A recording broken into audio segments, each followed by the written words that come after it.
Hey, salut les gloutons! Aujourd'hui on vous propose une vidéo un peu spéciale. Ça va faire un mois que notre chaîne est née.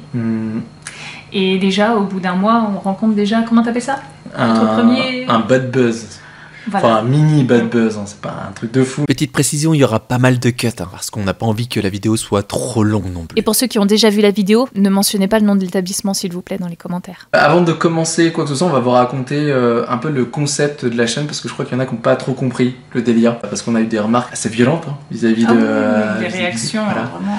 Oui, qu'on veut piéger, qu'on est malveillant et que en gros on se prend pour des critiques. Et je rajouterais même qu'on n'a jamais prétendu être critique gastronomique. Et bien au contraire. De base, en fait, ce qu'on veut faire, c'est de vous impliquer avec nous. Ce qui veut dire que on va tout faire pour que la situation soit authentique. En fait, le but, c'est vraiment que vous voyez comment un client lambda, une personne, nous, comment on se fait accueillir et comment vous pourriez être accueilli par cet établissement. À essayer de développer un peu tous les sens. Parce que dans un commentaire, on développe juste, on voit en fait, on lit quelque chose. Là, c'est vraiment vous mettre en immersion et vous dire, voilà, est-ce que je me sentirais bien? Là, est-ce que le cadre me plairait ou pas? Est-ce que le service, l'accueil me plaît ou pas? Est-ce que les plats me plaisent ou pas? Donc après ça, vous n'avez pas le goût, mais nous on essaye de décrire un petit peu au mieux ce qu'on goûte, oui, pour que justement vous puissiez un petit peu vous projeter là-dedans et vous dire ouais du coup mon petit budget resto là j'aimerais bien le mettre pour aller ici, quoi. Ça me plairait bien. Le concept même de la chaîne, la sève de la chaîne, c'est les avis Google. Vous avez bien vu que French Couple de base, le logo il est coloré comme Google, on a les mêmes couleurs, on est juste des clients qui vont dans un établissement et on a le droit à la critique. Il n'y a pas que les journalistes qui ont le droit à ça. Surtout aujourd'hui, on est tous en situation assez délicate financièrement. On le sait qu'en France, c'est un peu compliqué. Et c'est vrai que le resto, c'est devenu quelque chose de...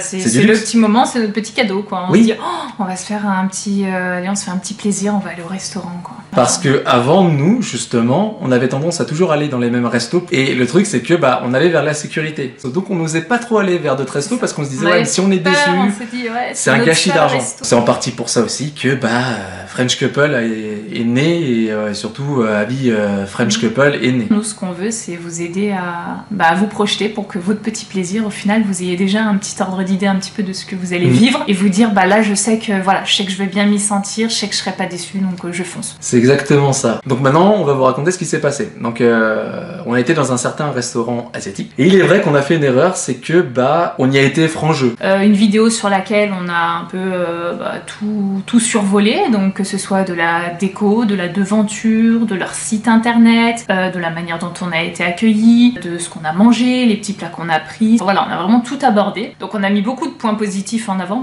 même autant de positifs que de négatifs au final, puisque notre note était de 2,5. Donc oui, donc c'est une moyenne. Voilà. Donc les propriétaires de l'établissement nous ont laissé un commentaire sous YouTube, Google et Instagram, en réponse à notre vidéo. Alors les mots qui ressortent, donc on a acharnement, dénigrant, on a aussi calomnie, de spéculation mesquine. En fait, cet établissement a vraiment pris notre démarche comme une espèce de piège, alors que nous ne faisons qu'immortaliser un véritable instant dans un restaurant. Nous ne prévenons pas justement pour ne pas que l'instant soit faux, et pour éviter que nous soyons choyés plus que d'autres clients. Et nous opérons comme ça dans tous les établissements, et la majorité des restaurants ont très bien réagi quand ils ont pris conscience que nous filmions, et ont même soutenu notre démarche, comme par exemple le Elephant & Castle, avec lequel on a également souligné des points négatifs, mais qui ont été très bien reçus par l'établissement. Et ils nous ont même remerciés pour notre honnêteté. Maintenant, on va vous expliquer ce qui nous a froissé avec ce resto asiatique. On a un budget et on a commandé 5 assiettes et sur une des 5 assiettes on a eu du surgelé. Quand on vous dit surgelé, c'est genre le produit surgelé cuit, posé dans l'assiette. Pas retravaillé ni rien. Non. Parce qu'on a conscience, que des fois, peut-être, certains restaurateurs ont besoin d'utiliser des petites choses surgelées, juste un aliment, un condiment ou quelque chose, ok.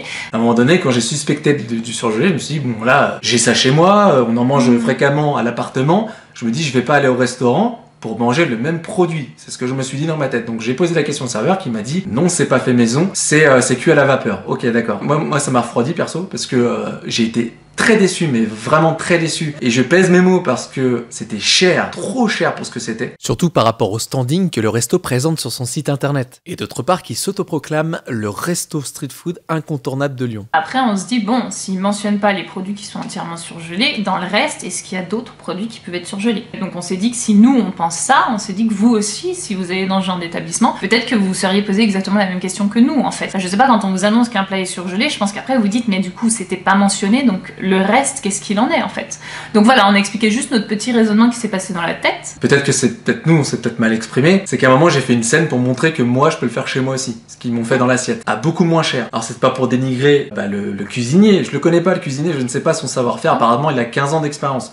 Tant mieux pour lui. Sauf que moi qui ne suis pas cuisinier, je peux faire la même chose. Si je vais au restaurant, c'est pas pour manger ce que je peux faire chez moi. C'était ça le message. Aussi simplement que ça. De toute façon, le cuisinier, on peut même pas le critiquer, étant donné qu'une personne comme nous, un client, il va jamais être confronté au cuisinier, sauf dans les grands restaurants, le cuisinier vient, alors ça vous a plu et tout. C'est ça. Là, il y a un échange. Mais dans la plupart des restaurants de maintenant, quand tu vas, en fait, tu vas pas visiter la cuisine, tu vas pas voir comment c'est cuisiné, tu as juste les informations qu'on te donne en salle, qu'est-ce qui est dit, qu'est-ce qui est mentionné. Donc nous, on joue vraiment le jeu et on se met vraiment dans la position de n'importe qui, où on a les infos qu'on a sous les yeux. En fait, on va pas aller chercher d'autres infos en plus, en fait. Et le seul point négatif qu'on a mis en lumière, c'est un point en plus sur lequel ils ont été honnêtes et qui nous ont dit, enfin qui nous ont confirmé en fait. Il y a rien de calomnie en fait. Juste en avant l'information qu'ils nous ont donnée à 2 reprises. Il n'y a rien qui est piégeux en fait. C'est juste on donne l'information qu'ils nous ont donnée. Exactement. L'établissement nous a quand même invités à venir en cuisine en semaine à partir de 16h, mais c'est impossible pour nous car en semaine on bosse. On a bien entendu répondu positivement à l'invitation, mais plus pour le week-end.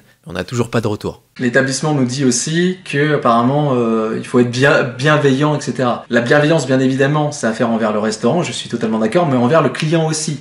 Et pour moi, ça manque cruellement de bienveillance quand on te sert à ce prix fort un plat comme ça. Faut aller dans les 2 sens du terme en fait. Moi je veux bien une bienveillance sur les établissements à partir du moment où on me prend pas pour un con. Effectivement, on vit une crise. Hein. C'est pour ça qu'on lance aussi ce principe. C'était justement pour aider à booster un petit peu, pour aider les gens à vouloir ressortir de chez eux, pour qu'ils puissent avoir envie de se dire ah bah là je peux y aller, c'est bon, je pense que je m'y sentirais bien. Là je peux, voilà, c'est pour les aider justement à reprendre un petit peu un second souffle. Bon, on vous parle de bad buzz. Pourquoi? Parce que bon, c'est un mini bad buzz. Attention, ça n'a pas fait. Voilà, on n'est pas assez connu, machin. Je veux dire, on a quoi? On a plus de 200, enfin bientôt 300 abonnés. On a vécu quelque chose d'assez fort dans le sens où il y a une espèce de petite armée de fans de ce resto qui est arrivée et qui nous a attaqué sur le fond et sur la forme de notre exercice. Et ils nous ont attaqué personnellement aussi. Et ça, par contre, je l'admets pas. En clair, nous sommes tout à fait prêts à accueillir les critiques sur notre travail. Par contre, pour ce qui est des attaques personnelles, ce n'est pas tolérable et encore moins constructif. Et on apprend, hein, parce que nous, on vient de construire cette chaîne, mais on essaye. Voilà, on essaye et on fera encore des erreurs peut-être. Donc c'est en faisant les choses qu'on fait des erreurs. Donc voilà. Voilà, c'est la première fois qu'on se confronte à ça et heureusement que c'est venu si tôt. Parce que du coup, ça nous évite plusieurs problèmes derrière. On cachera tout, comme ça au moins, ça pourra pas être mal vu et la critique pourra pas être mal perçue. Il faut en venir là, on en viendra là, c'est pas grave. Moi, ce que je veux mettre en avant, c'est vraiment les restaurateurs qui se démènent, qui nous proposent de bonnes prestations, qui mettent de l'amour. Et franchement, dans les restaurants qu'on a fait jusqu'à maintenant, il y en a. Et il y a plein de passionnés et il faut pas laisser juste... Et on a vraiment hâte de vous les présenter. Voilà, il faut pas laisser juste ces établissements négatifs et qui n'aiment pas la critique prendre le dessus. Donc on veut continuer à mettre en valeur des établissements qui le méritent et qui sont top et qu'on voudra vous faire découvrir quoi. Il y aura un nouvel épisode vendredi, donc ça sera un épisode gourmand. Ah oui, très gourmand, préparez-vous. Très gourmand. Bon les gloutons, merci de votre attention et puis on vous dit à vendredi pour une prochaine vidéo. Et on vous souhaite un très bon appétit. Un très bon appétit, ouais. Allez, ciao.